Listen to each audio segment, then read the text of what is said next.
नमस्कार, माझ्या चॅनलवर तुमचं मनापासून स्वागत आहे। आज आपण बनवणार आहोत अगदी सोपी, घरगुती आणि सगळ्यांना आवडणारी तांदळाची खीर। ही खीर सणासुदीला, वाढदिवसाला किंवा गोड खायची इच्छा झाली की पटकन करता येते। पटकन तरी सुद्धा हिला 20 ते 30 मिनिटं नक्कीच लागतात। चला तर मग सुरू करूया। सर्वात प्रथम आपण साहित्य पाहूया। इथे मी 100 ग्राम बासमती तुकडा घेतला आहे आणि तांदूळ आहे ना नवीनच घ्यायचे, म्हणजे ते लगेच सॉफ्ट होतात, मऊ होतात। 100 ग्राम तांदूळ तर 100 ग्राम मी साखर घेतली आहे। ड्रायफ्रूट्स आवडीप्रमाणे घ्या, काजू, बदाम, पिस्ता, सुकं खोबरं मी जास्त घेतलं आहे, तुम्ही 1 ते 2 चमचा घेऊ शकता, वेलची, केसर आणि मनुका। इथे मी 1 लिटर दूध घेतलं आहे। 100 ग्राम तांदळाला 1 लिटर दूध घेतलं आहे मी।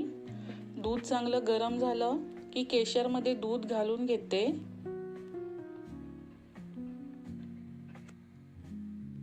तांदूळ आहेत ना मी अर्धा तास आधी भिजत ठेवले होते, स्वच्छ धुवून भिजत ठेवले होते। दुधाला उकळी आल्यानंतरच तांदूळ घालायचे आपण। दुधाला उकळी आली आहे, तांदूळ घालून घेऊया। मध्ये मध्ये ढवळत राहायचं, म्हणजे ते दूध खाली करपलं नाही, लागलं नाही पाहिजे। आणि आपलं भांडं आहे ना, कढई, ती पण जाड बुताची घ्यायची आणि मंद गॅस ठेवून झाकण ठेवून 10 ते 15 मिनिटं ठेवून द्यायचं। दुसऱ्या गॅसवरती मी 1 चमचा तूप घेऊन त्यामध्ये सर्व ड्रायफ्रूट्स भाजून घेते। जास्त पण भाजायचे नाही, जे आपलं खोबरं आहे ना ते करपल्यावर त्याचा वेगळा कलर येतो, त्यामुळे ते जास्त नाही भाजायचे। किंवा तुम्ही ड्रायफ्रूट वेगळे भाजून घ्या आणि खोबरं नुसतं ठेवलं तरी चालतं। मी सर्व एकत्रच केलंय। ड्रायफ्रूट भाजून झाले आहेत आपले। आता बघा, दुधाला पण चांगली उकळी आली आहे।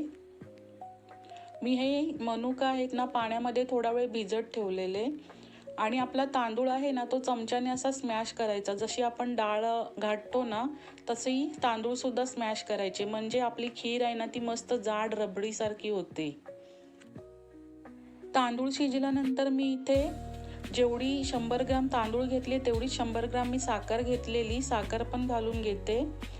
केशरामध्ये दूध घालून घेतलेलं ते दूध पण घेते आणि थोडंसं मी सजावटीला साईडला ठेवलंय।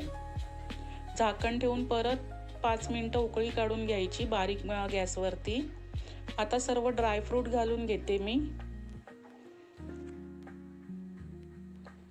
सर्व मिश्रण छान मिक्स करायचं। 1 ते 2 मिनिटं मंद आचेवरती शिजवून घ्यायचं।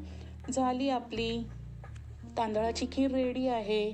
मला ही खीर खाताना नेहमी माझ्या आजीची आठवण येते, कारण आजीच्या काळात ही खीर जास्त बनवली जायची। व्हिडिओ संपूर्ण बघितल्याबद्दल धन्यवाद। अशा छोट्या सोप्या रेसिपींसाठी नक्की लाईक करा, कमेंट करा आणि सबस्क्राईब करा। धन्यवाद।